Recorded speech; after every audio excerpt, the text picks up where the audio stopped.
When tech billionaire Marcus Sterling invited his ex-wife to the quarterly board meeting, he thought he was demonstrating corporate magnanimity. What he didn't expect was for Victoria to walk into that Manhattan boardroom carrying a leather portfolio in one hand, and holding the hand of a 4-year-old boy who had his exact same piercing blue eyes. "Marcus," she said with surgical precision, "I believe you called this meeting to discuss succession planning. How fortunate that I've brought your successor with me." The silence that followed could have shattered glass. Every corporate empire has its secrets, but some secrets grow up to inherit everything.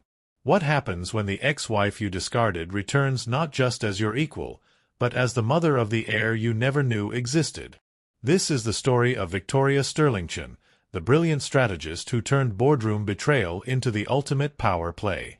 Stay with us as we discover how a woman scorned became a woman who conquered, not through revenge, but through the devastating power of revealed truth. Victoria Sterling-Chen adjusted her Hermes watch as she stared at the formal invitation that had arrived via courier that morning. Sterling Tech Corporation's letterhead gleamed under her Park Avenue penthouse's afternoon light. Marcus had invited her to the quarterly board meeting, after 3 years of radio silence. "Quarterly shareholders' meeting," she read aloud to her reflection in the floor-to-ceiling windows overlooking Central Park. "Special agenda item: corporate succession planning." Her phone buzzed. A text from her assistant: "The car is ready, Mrs. Sterling-Chen. Are you certain about bringing him?" Victoria glanced toward the adjacent room where 4-year-old Alexander was building something intricate with his blocks, his dark hair falling across his forehead in the exact same pattern as his father's. The same piercing blue eyes that had once made her believe Marcus Sterling was capable of love. "Mommy, look!" Alexander held up a miniature skyscraper. "It's like Daddy's building." Victoria's chest tightened. Alexander had never met his father, had never even seen a photo. Yet somehow he'd inherited Marcus's architectural obsession, his methodical mind, his ability to see structures where others saw chaos. The divorce had been swift and brutal. Marcus had discovered her prenatal vitamins in their bathroom and assumed she was trying to trap him. "I won't be manipulated by some pregnancy scheme," he'd snarled, throwing the contract at her. "Sign the papers. Take your settlement. Disappear." She'd been 8 weeks pregnant then, too proud to tell him the truth after his accusations. Too heartbroken to fight for a man who saw her as a gold digger rather than the woman who'd helped build his empire from their Harvard dorm room. "Alexander," she said softly, kneeling beside her son, "how would you like to visit Mommy's old office today?" His eyes lit up. "The one with the big rooms and the spinning chairs?" "Exactly that one." She smoothed his hair. "And maybe you'll meet some new people." The Sterling Tech Tower stretched 47 floors into the Manhattan sky, its glass facade reflecting the late afternoon sun like a blade. Victoria had chosen her outfit carefully. A midnight blue Armani suit that Marcus had once said made her eyes look like sapphires, paired with the Cartier necklace he'd given her on their first anniversary. Before the paranoia. Before the accusations. Before he'd convinced himself she was just another woman after his fortune. As their car pulled up to the executive entrance, Alexander pressed his face to the window. "It's so tall, Mommy." "Your daddy built this," Victoria whispered, the words tasting strange after years of silence. The elevator to the 47th floor felt eternal. Alexander held her hand tightly, sensing something momentous in the air. Victoria's other hand rested on her leather portfolio, containing documents that would change everything. The boardroom doors opened, and Victoria stepped into her past. 12 board members sat around the familiar mahogany conference table, their conversations dying as she entered. At the head of the table, Marcus Sterling rose slowly, his face cycling through confusion, irritation, and something else, something that might have been longing. He looked older. Success had sharpened his features, carved lines around his eyes. But when his gaze fell on Alexander, every trace of composure vanished. "Victoria." His voice was carefully controlled. "You brought a guest." "Alexander," she said clearly, her voice carrying across the silent boardroom. "Say hello to everyone." The little boy stepped forward with the confidence she'd taught him. "Hello. I'm Alexander Sterling-Chen. I'm 4 years old, and I like building things." The silence stretched like a tightrope. Marcus's face had gone completely white.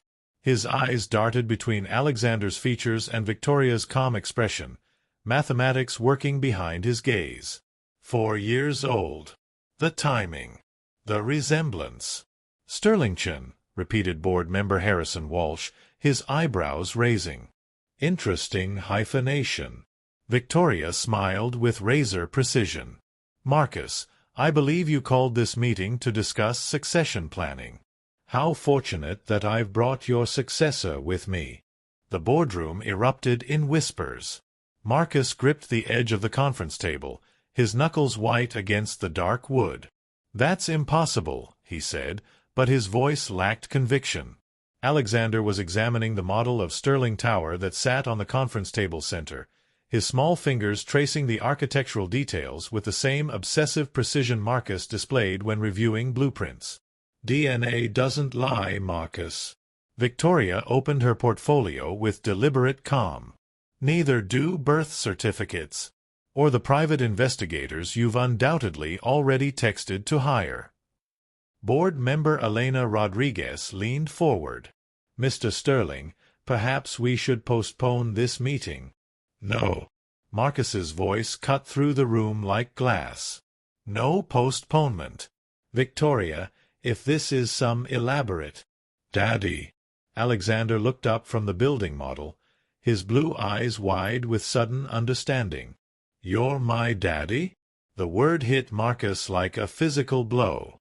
Victoria watched her ex-husband's carefully constructed world crack in real time. The boy who had his eyes, his hands, his genius for seeing patterns in chaos. "I don't understand," Marcus whispered. "You accused me of trying to trap you with a pregnancy," Victoria said, her voice steady despite the emotion threatening to break through. "So I let you believe there was no pregnancy at all." She placed a manila folder on the table. "Birth certificate. Alexander Marcus Sterling-Chen, born January 15th. Father listed as unknown, per my request." Harrison Walsh cleared his throat. "Mr. Sterling, given the circumstances, perhaps we should discuss the implications for corporate succession." "Get out." Marcus's voice was barely controlled. "All of you. This meeting is postponed." "Actually," Victoria said as the board members began to gather their materials, "I think they should stay. This does concern corporate governance, after all." She stood, moving to the wall of windows that overlooked Manhattan. "You see, gentlemen, and Elena, I've spent the last 4 years building something too. Chen Digital Holdings now owns 12% of Sterling Tech's publicly traded shares. Purchased quietly through various shell companies, of course." The room went dead silent. 12%, Elena repeated slowly. "That makes you our 3rd largest shareholder." Victoria turned back to face Marcus. "And as Alexander's mother and legal guardian, I have certain interests in ensuring his inheritance is protected." Marcus finally found his voice. "What do you want, Victoria?" "What I've always wanted, Marcus. What I helped you build before you decided I was your enemy." She gestured to the city sprawling beyond the windows. "I want what's best for this company. And for our son." Alexander had wandered to Marcus's chair, climbing up to sit in the massive leather seat. "This is a big chair, Daddy," he said matter-of-factly. "Do you make important decisions here?" Marcus stared at the boy, his boy, sitting in his chair like he belonged there. "Yes," he said hoarsely.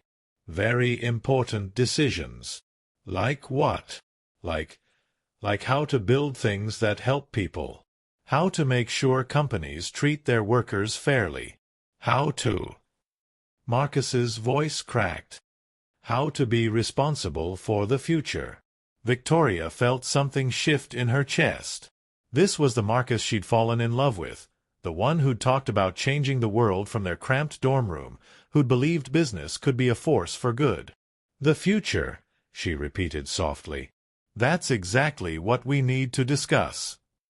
6 weeks after the boardroom revelation, Victoria sat in her new office on the 46th floor of Sterling Tower. The space was smaller than Marcus's corner suite, but positioned strategically. She could see everyone coming and going from the executive floors. Her official title was Chief Strategy Officer, but everyone understood the real dynamic. She held 12% of company shares, Marcus held 38%, and the remaining 50% was scattered among institutional investors and the public. Nothing major happened without her approval now. The Shanghai proposal needs revision, she said into her phone, reviewing quarterly projections. Their labor standards don't align with our new corporate responsibility initiatives. Through her glass walls, she could see Alexander in the conference room, working on homework while Marcus helped him with a math problem. It had become their routine. After school, Alexander would spend 2 hours at Sterling Tower, splitting time between both parents. The arrangement was complicated, but it worked. Marcus had gone from shocked to awkward attempts at fatherhood to something approaching natural connection with his son. Alexander, resilient in the way children are, had absorbed the reality of having a father with characteristic adaptability. Mrs. Sterling-Chen? Her assistant knocked. Mr. Sterling is requesting a meeting about the European expansion. Victoria looked up to see Marcus standing outside her office, Alexander's hand in his. Her heart did something complicated at the sight, the tall, powerful CEO brought down to human scale by a 4-year-old's trust. Send them in, David. Marcus entered with the careful formality they'd maintained for weeks. We need to discuss the Berlin acquisition. I know. The numbers don't work with their current debt structure. Victoria pulled up the financial models on her screen. But I have some ideas. As they worked through projections and market analysis, Alexander colored at the small table Victoria had installed for his visits. It was surreal, playing corporate strategy with her ex-husband while their son drew pictures of the three of them standing in front of Sterling Tower. What about restructuring their payment schedule? Marcus suggested, leaning over her shoulder to point at the screen. For a moment, his proximity reminded her of late nights in graduate school, working on business plans and believing they could conquer the world together. That could work, she said, forcing herself to focus on numbers instead of the familiar scent of his cologne. If we negotiate better terms on their intellectual property licensing. Mommy, Daddy, look. Alexander held up his drawing. It's our family at work. Victoria's breath caught. In crayon and marker, Alexander had drawn 3 figures holding hands in front of a tall building. The woman wore a blue dress, the man wore a suit, and the small boy between them was smiling. Marcus went very still beside her. Alexander, that's beautiful. Are we a family now? Alexander asked with the directness that only children possessed. The question hung in the air like a challenge. Victoria and Marcus looked at each other, years of hurt and misunderstanding passing between them in silence. We're... Marcus started, then stopped. We're figuring it out, buddy. Victoria's phone buzzed with an urgent message. She read it quickly, her expression darkening. What is it? Marcus asked. Harrison Walsh is calling for a board vote. He wants to challenge our new corporate responsibility standards. Says they're hurting quarterly profits. Marcus's jaw tightened. He's been undermining every change we've made since you came back. Not since I came back, Victoria corrected. Since we started working together again. He sees our partnership as a threat to the old boys' network he's comfortable with. They stared at each other across the desk, the weight of shared history and current complications settling between them. So what do we do? Marcus asked. Victoria looked at Alexander, still coloring happily, oblivious to the corporate machinations around him. Then she looked at Marcus, really looked at him, and saw the man she'd once believed could change the world. "We do what we always did best," she said quietly. "We outthink them." The hostile board meeting was set for the following Thursday.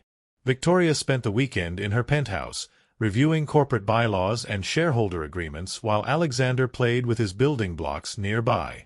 "Mommy, why do you have so many papers?" he asked, looking up from his latest architectural creation. "I'm preparing for a very important meeting," Victoria explained.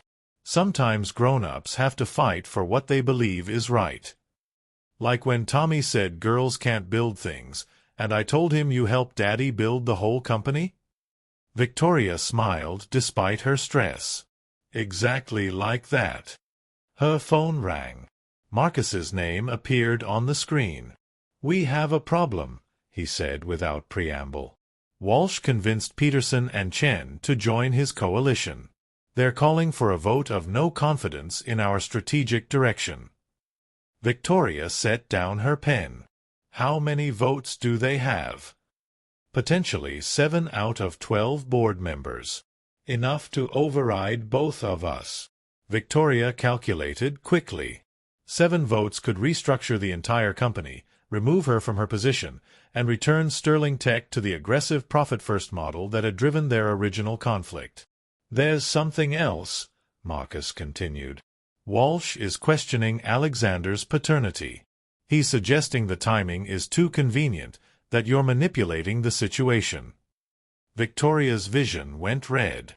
"He's questioning my son's legitimacy?" "I ordered DNA tests," Marcus said quietly.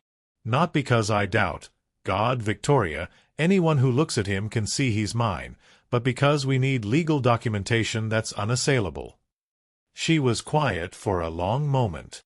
"And 99.7% probability. Alexander is my biological son, legally and scientifically confirmed."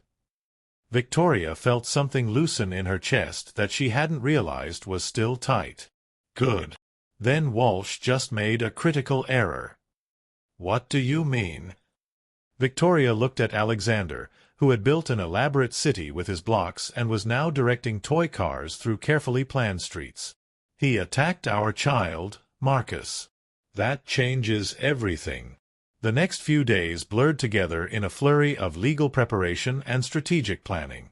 Victoria and Marcus worked 18-hour days, their offices becoming a war room filled with corporate documents, financial projections, and legal briefs. It reminded Victoria of their Harvard days, when they'd stay up until dawn perfecting business presentations, fueled by coffee and shared ambition. The easy collaboration, the way they could finish each other's thoughts, the synchronicity that had made them unstoppable as partners. "The Berlin acquisition could be our ace," Marcus said on Wednesday night, as they reviewed final preparations. "If we can show the board that our responsible business practices actually improve long-term profitability." "Walsh will argue it's short-term speculation," Victoria countered. "We need something more concrete." She pulled up another file on her laptop. "What about the employee retention statistics? Our new policies have reduced turnover by 30%. That's millions in saved recruitment and training costs." Marcus leaned over to see her screen, his shoulder touching hers. "That's brilliant. Walsh can't argue with those numbers." For a moment, they were just Victoria and Marcus again, 2 people who'd once dreamed of building an empire together. Then Alexander's sleepy voice came from the conference room couch where he'd been napping. "Mommy? Daddy? Are you winning the fight?" Victoria and Marcus exchanged a look. "We're going to try our best, sweetheart," Victoria said softly. "Tomorrow," Marcus added, "we find out if we're stronger together than apart." The Sterling Tech boardroom had never felt so charged with tension. All 12 board members were present, along with the company's legal counsel and a court-appointed stenographer, Walsh's insurance that everything would be officially recorded. Victoria entered wearing a charcoal gray St. Laurent suit, carrying a leather briefcase that contained not just documents, but the future of everything she'd worked to rebuild. Marcus was already seated at the head of the table, his expression unreadable. Harrison Walsh called the meeting to order with obvious satisfaction. "Ladies and gentlemen, we're here to address serious concerns about the current strategic direction of Sterling Tech Corporation." He gestured to a presentation screen. "Under the guise of corporate responsibility, our profits have declined 12% this quarter. The Berlin acquisition has been delayed indefinitely due to unrealistic labor standards. And most concerning, critical decisions are being influenced by personal complications." Victoria felt the eyes of every board member shift to her. Walsh was building his case methodically. "Furthermore," Walsh continued, "the recent appointment of Victoria Sterling-Chen to Chief Strategy Officer appears to be based not on qualifications, but on emotional manipulation involving an alleged child whose paternity has been conveniently timed to coincide with her return to the company." The room went deadly silent. Victoria stood slowly, her movements controlled and deliberate. "Mr. Walsh," she said, her voice carrying the authority of someone who had spent 4 years building her own empire, "I believe you just made several actionable statements regarding my son's legitimacy. My lawyers will be very interested in reviewing today's transcript." She opened her briefcase. "But since you've chosen to make this personal, let's discuss qualifications." Victoria placed her first document on the table. Chen Digital Holdings quarterly reports for the past 4 years. Revenue growth of 400%, built from a $5 million settlement. Perhaps you'd like to explain how that demonstrates a lack of qualifications. Murmurs rippled around the table. Even Peterson and Chen, Walsh's supposed allies, looked uncomfortable. "Furthermore," Victoria continued, placing another document down, "here's the DNA analysis you questioned. Alexander Sterling-Chen is genetically confirmed as Marcus Sterling's biological son. Your suggestion otherwise constitutes defamation of a minor child." Walsh's confident expression was beginning to crack. "That doesn't address the fundamental issue of—" "The fundamental issue," Marcus interrupted, standing to join Victoria, "is that this company has lost its way. We built Sterling Tech to innovate responsibly, to prove that business success and ethical practices aren't mutually exclusive." He moved to stand beside Victoria, presenting a united front. "The numbers you're citing, Walsh, reflect short-term market adjustments. But the long-term projections show sustainable growth that our competitors can't match." Victoria activated the presentation screen. Employee satisfaction up 38%. Customer loyalty ratings at an all-time high. And most importantly, sustainable competitive advantages that will drive profitability for decades, not just quarters. She clicked to the next slide. "The Berlin acquisition isn't delayed. It's being restructured to ensure we acquire a partner, not a liability. Their debt-to-revenue ratio improves by 40% under our proposed terms." Board member Elena Rodriguez leaned forward. "These projections assume market conditions remain stable." "Market conditions are never stable," Victoria replied.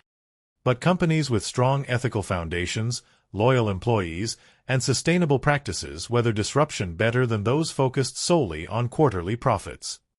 She placed her final document on the table. "This is a binding offer from 3 major institutional investors who want to increase their Sterling Tech holdings specifically because of our new corporate responsibility initiatives. Total potential investment, $800 million. The room erupted in shocked whispers. Walsh's face went pale. "That investment is contingent on maintaining our current strategic direction," Marcus added. "If this board votes to remove Victoria or reverse our corporate responsibility standards, that funding disappears." Victoria looked directly at Walsh. "So I suppose the question is, do you want to explain to shareholders why you turned down $800 million because you couldn't work with a woman who built a successful company while raising the future heir to Sterling Tech?" 6 months later, Victoria stood in her new corner office on the 47th floor, co-CEO suite, sharing the top floor with Marcus in a partnership that had redefined corporate leadership at Sterling Tech. The Berlin acquisition had closed successfully, adding renewable energy technology to their portfolio. The institutional investors had followed through on their commitment, providing capital for expansion into sustainable infrastructure projects across 3 continents. Alexander's artwork now decorated both executive offices, crayon drawings of buildings and bridges, visual representations of the future his parents were building together. "Mommy, look!" Alexander burst through the connecting door between the 2 executive suites, Marcus close behind. "Daddy taught me how to read blueprints." Victoria knelt to examine the architectural drawings her 4-year-old had been studying. "These are very complicated plans, sweetheart." "It's the new school we're building in Seattle," Marcus explained. 100% renewable energy, designed to be a model for educational architecture nationwide. Alexander pointed to different sections of the blueprint. "This is where kids learn about solar panels, and this is the garden where they grow food, and this is the playground made from recycled materials." Victoria felt the familiar swell of pride, not just in her son, but in what they'd all built together. The company was thriving under their shared leadership, proving that business success and social responsibility could coexist. "Mrs. Sterling-Chen?" David knocked on the doorframe. "Your 4:30 is here." "Send her up," Victoria replied. She was interviewing candidates for a new Director of Sustainable Development position, another role that wouldn't have existed under the old Sterling Tech regime. As David left, Marcus lingered by the window, Alexander showing him another drawing. "Victoria," Marcus said quietly, "there's something I've been meaning to discuss with you." She looked up from her computer, noting the serious tone in his voice. "Alexander asked me something yesterday that I didn't know how to answer." Marcus glanced at their son, who was absorbed in his artwork. "He wanted to know why Mommy and Daddy don't live in the same house if we're a family now." Victoria's fingers stilled on her keyboard. It was a conversation they'd been avoiding for months, focusing instead on co-parenting and professional partnership while carefully maintaining personal boundaries. "What did you tell him?" "I told him that families come in different shapes, and that the most important thing is that both his parents love him very much." Marcus moved closer to her desk. "But he's not wrong, Victoria. We are a family, just not a conventional one." She stood, walking to the window that overlooked the Manhattan skyline they'd conquered together. "Marcus, we've built something incredible here. Professionally. As co-parents. I don't want to complicate that by admitting that I never stopped loving you." Marcus stepped beside her, his reflection joining hers in the glass. "That I spent 4 years regretting the biggest mistake I ever made?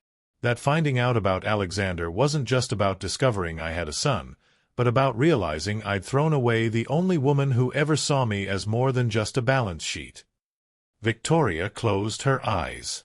"We hurt each other badly, Marcus. And we have Alexander to think about now." "Alexander is exactly who I'm thinking about." Marcus turned to face her. "He deserves parents who aren't just professional partners or friendly co-parents. He deserves to see what real partnership looks like." Through the glass wall, Victoria could see Alexander at the small conference table, carefully drawing what appeared to be a house with 3 stick figures standing in front of it. "I have a proposal," Marcus continued. "Not a business proposal. A life proposal." He pulled a small velvet box from his jacket pocket. Victoria's breath caught. "This isn't the same ring I gave you 8 years ago," Marcus said softly. "This is new. Like what we've built together. Like who we've become." He opened the box, revealing a stunning sapphire surrounded by diamonds, the same blue as the suit she'd worn to their first boardroom confrontation 6 months ago. "Victoria Sterling-Chen, will you marry me again? Not because of Alexander, not because of the company, but because I love you." Because we're stronger together than apart. Because I want to build a life with you, not just a business empire. Victoria looked at the ring, at Marcus's hopeful face, at Alexander quietly drawing their future in crayon and marker. Yes, she whispered. Yes, Marcus. Let's build something new together. As Marcus slipped the ring onto her finger, Alexander looked up from his drawing. Are we going to live in the same house now? He asked with 4-year-old directness. Victoria and Marcus laughed, the sound echoing through the executive suite that had become the foundation of their rebuilt empire. Yes, sweetheart, Victoria said, lifting her son into her arms. We're going to live in the same house. All 3 of us. Alexander clapped his hands. Can I have 2 bedrooms? One at Mommy's house and one at Daddy's house and one at our house. How about one perfect bedroom in our perfect house? Marcus suggested, wrapping his arms around both of them. As the Manhattan sunset painted Sterling Tower in shades of gold and amber, Victoria Sterling-Chen looked out at the city below and realized she'd achieved something she'd never dared to dream. Not just professional success, not just financial security, but a love story that had survived betrayal, pride, and time itself. She was no longer just the ex-wife who'd been discarded. She was the co-CEO who'd returned with their heir, the woman who'd rebuilt her life from nothing, the partner who'd proven that the greatest victories come not from defeating your enemies, but from transforming them into the family you were always meant to be. Victoria Sterling-Chen's journey from discarded wife to corporate co-CEO proves that the most powerful revenge isn't destruction, it's reconstruction. She didn't just rebuild her life, she rebuilt it better, stronger, and with the one ace her ex-husband never saw coming, their son. In the unforgiving world of Manhattan's corporate elite, Victoria discovered that sometimes the greatest victory isn't defeating your enemies, but transforming them into the family you were always meant to be.